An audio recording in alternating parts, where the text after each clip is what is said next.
Petrol ડીઝલના ભાવમાં લાગી આગ. આખરે કેમ વધ્યા ત્રણ રૂપિયા? શું હોર્મ્યુઝ કટોકટીની સીધી અસર ભારત પર પડી રહી છે? આખરે આ ભાવ વધારો કેમ થયો? શું ખરેખર કારણ માત્ર ઈરાનનો સંઘર્ષ છે કે પછી કોઈ બીજી પણ બાબતો છે? હવે આગળ શું થશે? જાણો ઈરાન યુદ્ધ, હોર્મ્યુઝ સંકટ અને ભારતમાં ભાવ વધારાની સંપૂર્ણ કહાની. નમસ્કાર દર્શક મિત્રો, દિલુક સત્તા શોમાં આપનું સ્વાગત છે.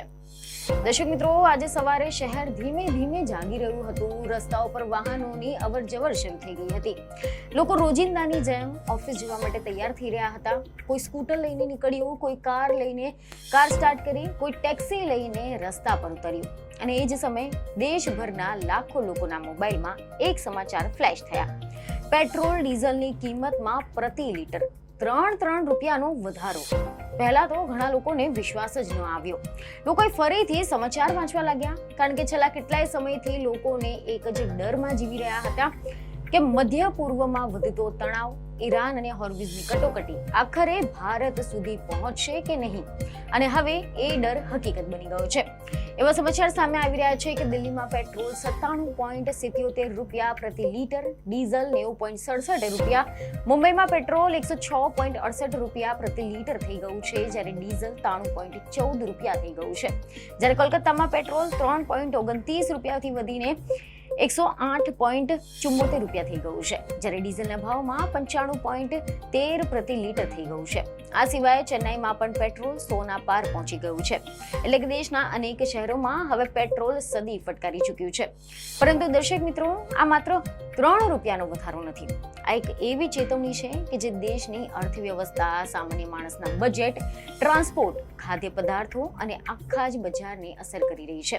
કારણ કે પેટ્રોલ ડીઝલ માત્ર વાહનમાં ભરાતું ઈંધણ નથી, તે આખી અર્થવ્યવસ્થાની નસોમાં વહેતું હોય છે.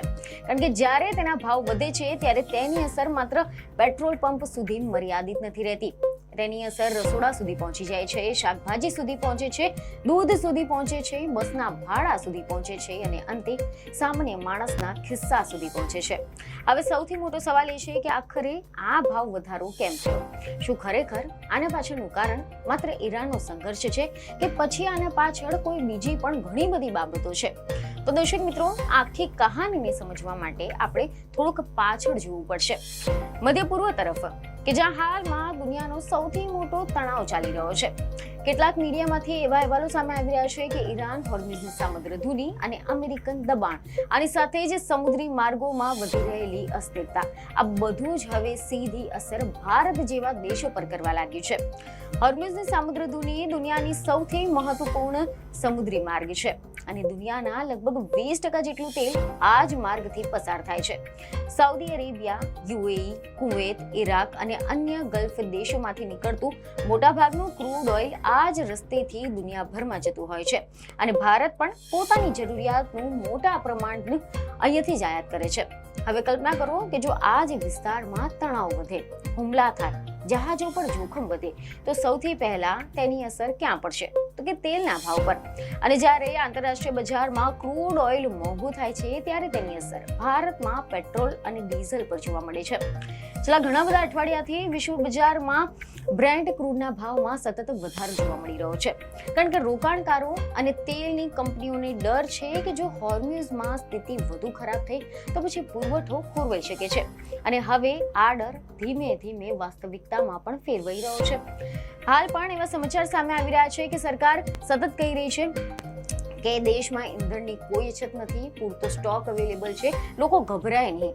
પરંતુ બજારનું ગણિત કંઈક અલગ જોવા મળી રહ્યું છે. ત્યાં ભવિષ્યનો ડર પણ ભાવ વધારી દે છે અને હવે ઓઇલ કંપનીઓએ આખરે ભાવ વધારવાનો નિર્ણય લઈ લીધો છે. 3 રૂપિયા પ્રતિ લીટર. સાંભળવામાં કદાચ ઓછું લાગતું હશે, પરંતુ તેનો અર્થ ઘણો મોટો છે.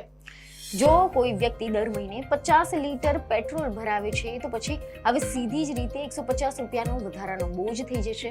જો કોઈ ટ્રક દરરોજ 100 થી 200 લીટર જેટલું ડીઝલ વાપરે છે તો હજારો રૂપિયાના વધારાનો ખર્ચ થશે અને એ ખર્ચ અંતે ગ્રાહકો સુધી પહોંચી શકે છે. એટલે કે હવે બજારમાં ઘણી બધી વસ્તુઓ પણ મોંઘી થઈ શકે છે, ખાસ કરીને ટ્રાન્સપોર્ટ પર આધારિત વસ્તુઓ. દૂધ, શાકભાજી, અનાજ, ઓનલાઈન ડિલિવરી, ટેક્સી, બસનું ભાડું બધું જ અસરગ્રસ્ત અસરગ્રસ્ત થઈ શકે છે. હવે લોકોના મનમાં સૌથી મોટો પ્રશ્ન એ છે કે શું આ માત્ર શરૂઆત છે? શું આગળ વધુ વધારો થઈ શકે છે? કારણ કે જો મિડલ ઇસ્ટમાં તણાવ હજી પણ યથાવત રહેશે તો પછી આંતરરાષ્ટ્રીય બજારમાં તેલના ભાવ જે છે તે વધારે મોંઘા થઈ શકે છે અને તેની અસર ભારત પર પણ ફરી એકવાર જોવા મળશે. એવા પણ અહેવાલો છે કે આ અંગે ઘણા નિષ્ણાંતો કહી રહ્યા છે કે જો હોર્મ્યુઝમાં કોઈ મોટું સૈન્ય સંઘર્ષ થાય તો પછી ક્રૂડ ઓઇલ $100 પ્રતિ બેરલને પાર જઈ શકે છે અને જો આવું થયું તો પછી ભારતમાં પેટ્રોલ ડીઝલના ભાવ વધુ ઝડપથી વધી શકે છે. હવે વિચારવા જેવી વાત એ પણ છે કે ભારત જેવા દેશમાં પેટ્રોલ અને ડીઝલ માત્ર આર્થિક મુદ્દો નથી, તે રાજકીય મુદ્દો પણ છે. કારણ કે જ્યારે ઈંધણ મોંઘું થાય છે ત્યારે લોકોનો ગુસ્સો સીધો જ સરકાર તરફ વધી જતો હોય છે. સોશિયલ મીડિયા પર લોકો પહેલેથી જ પ્રતિક્રિયા આપવા લાગ્યા છે. કોઈ કહી રહ્યું છે કે હવે ઘર ચલાવવું મુશ્કેલ થઈ જશે, કોઈ કહી રહ્યું છે કે હવે બાઇક કાઢતા પણ ડર લાગશે, તો કોઈ મજાકમાં કહી રહ્યું છે કે હવે ચાલીને જવું સસ્તું પડશે. પરંતુ આ હાસ્યની પાછળ એક મોટી ચિંતા છુપાયેલી છે, મોંઘવારીની ચિંતા. કારણ કે ભારતમાં સામાન્ય માણસ પહેલેથી જ આજે વધતી મોંઘવારી છે તેનાથી પરેશાન થઈ ગયો છે અને હવે ઈંધણના ભાવ વધતા દબાણ વધુ વધી ગયું છે. કારણ કે સૌથી વધુ અસરગ્રસ્ત મધ્યમ વર્ગ અને નીચલા વર્ગ પર પડશે. રોજ કમાઈને રોજ ખર્ચ કરનારા લોકો માટે ₹3 વધારો પણ મોટો છે, ખાસ કરીને તેઓ કે જે માટે રોજ લાંબા અંતર સુધી બાઇક કે પછી સ્કૂટી પર મુસાફરી કરે છે. Delivery boy, auto driver, taxi driver, truck driver, નાના વેપારીઓ, આ બધા જ માટે આ ભાવ વધારો સીધી અસર લાવશે. હવે અહીંયા આપણે એક બીજી મહત્વપૂર્ણ વાત પણ કરવાના છે કે ભારતમાં પેટ્રોલ ડીઝલના ભાવ માત્ર ક્રૂડ ઓઇલથી નક્કી નથી થતા, તેમાં ટેક્સનો પણ મોટો ભાગ હોય છે. કેન્દ્ર સરકાર અને રાજ્ય સરકાર બંને ટેક્સ વસૂલે છે. એટલે કે જ્યારે આંતરરાષ્ટ્રીય બજારમાં ભાવ વધે છે ત્યારે ગ્રાહકો પર ડબલ દબાણ આવે છે. હવે ઘણા લોકો માંગ કરી રહ્યા છે કે સરકાર ટેક્સમાં ઘટાડો કરે જેથી કરીને લોકોને થોડીક રાહત મળે, પરંતુ સરકાર માટે પણ આ સરળ નથી. કારણ કે ટેક્સમાંથી મળતી આવક સરકારના ખર્ચ માટે ખૂબ મહત્વપૂર્ણ છે. હવે દુનિયાની સ્થિતિ જોવામાં આવે તો માત્ર ભારત જ નહીં, અનેક દેશોમાં ઈંધણના ભાવ વધવા લાગ્યા છે. કારણ કે વૈશ્વિક પુરવઠા ચેઇન પર જોખમ વધી રહ્યું છે.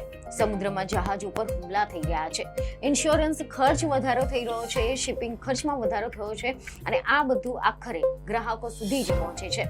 આ અંગે કેટલાક અર્થશાસ્ત્રીઓ ચેતવણી આપી રહ્યા છે કે જો આ પરિસ્થિતિ હવે કાબૂમાં નહીં આવે તો પછી ભારતની મોંઘવારી દર ફરી એકવાર વધી શકે છે. રિઝર્વ બેંક પર દબાણ વધી શકે છે અને વ્યાજ દરો પર અસર થઈ શકે છે અને આર્થિક વૃદ્ધિ પણ ધીમી પડી શકે છે. એટલે કે પેટ્રોલ ડીઝલનો ભાવ વધારો માત્ર એક સમાચાર નથી, તે આખી અર્થવ્યવસ્થાને અસર કરનાર ઘટના બની ગઈ છે. હવે વાત કરીએ સામાન્ય પરિવારની. એક પરિવાર જે મહિને પહેલેથી જ ઘર ભાડું, સ્કૂલની ફી, વીજળીનું બિલ, ગેસ સિલિન્ડર અને રોજિંદા ખર્ચમાં સંઘર્ષ કરી રહ્યો છે, હવે તેમાં ઈંધણના વધારાનો ખર્ચ ઉમેરાઈ જશે. જો કોઈ વ્યક્તિ દરરોજ કારમાં ઓફિસ જાય છે તો પછી તેનો મહિને ₹1000નો વધારાનો ખર્ચ થઈ શકે છે. જો કોઈ વેપારી માલને ટ્રાન્સપોર્ટ કરે છે તો તેનો ખર્ચ વધી શકે છે અને અંતે તે માલ ગ્રાહકને વધુ કિંમતે મળશે. એટલે કે આ એક ચેન રિએક્શન છે. હવે લોકોમાં એક બીજી ચર્ચા પણ શરૂ થઈ ગઈ છે કે શું હવે ઇલેક્ટ્રિક વાહનો તરફ લોકો વધુ વળશે? કારણ કે જ્યારે પેટ્રોલ ડીઝલ મોંઘું થાય છે ત્યારે લોકો વિકલ્પો શોધવા લાગે છે. ઘણા લોકો માટે હવે ઇલેક્ટ્રિક સ્કૂટર અને કારને વધુ ગંભીરતાથી જોવાનું શરૂ કરશે. પરંતુ ભારતમાં હજી દરેક માટે ઇલેક્ટ્રિક વાહન ખરીદવું એ સરળ નથી. ચાર્જિંગ ઇન્ફ્રાસ્ટ્રક્ચર, કિંમત અને અન્ય પડકારો હજી પણ છે. એટલે કે હાલ માટે મોટાભાગના લોકો પેટ્રોલ ડીઝલ પર જ નિર્ભર દેખાઈ રહ્યા છે અને એટલે જ આ ભાવ વધારો દેશભરમાં ચર્ચાનો વિષય બન્યો છે. હવે સૌથી મોટો પ્રશ્ન કે હવે આગળ શું થશે? શું સરકાર કોઈ રાહત આપશે?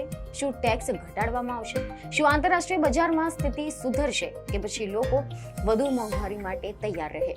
આ સવાલોનો જવાબ હજી પણ કોઈના પાસે નથી, પરંતુ એક વાત સ્પષ્ટ છે કે મિડલ ઇસ્ટમાં ચાલી રહેલો તણાવ હવે સીધો જ આપણા જીવનમાં પ્રવેશી ગયો છે. હોર્મ્યુઝની કટોકટી હવે માત્ર આંતરરાષ્ટ્રીય સમાચાર નથી રહી, તેની અસર હવે આપણા ખિસ્સા સુધી પણ પહોંચી ગઈ છે. જ્યારે કોઈ વ્યક્તિ પેટ્રોલ પંપ પર જઈને વધેલા ભાવમાં પેટ્રોલ ભરાવશે ત્યારે કદાચ તેને સમજાશે કે દુનિયાના બીજા ખૂણે ચાલતું યુદ્ધ અને તણાવ કેવી રીતે આપણા રોજિંદા જીવનને અસર કરે છે અને કદાચ આ જ વૈશ્વિક દુનિયા દુનિયાની સૌથી મોટી હકીકત છે. દુનિયા હવે એટલી બધી જોડાઈ ગઈ છે કે સમુદ્રના બીજા છેડે થયેલો વિસ્ફોટ પણ તમારા શહેરના પેટ્રોલ પંપ સુધી અસર પહોંચાડી શકે છે. આજે દેશભરમાં લોકો એક જ વાત કરી રહ્યા છે કે હવે આગળ શું થશે, અને કદાચ આ પ્રશ્નનો જવાબ આગામી દિવસોમાં દુનિયાની રાજનીતિ, યુદ્ધ અને તેલના બજાર નક્કી કરશે.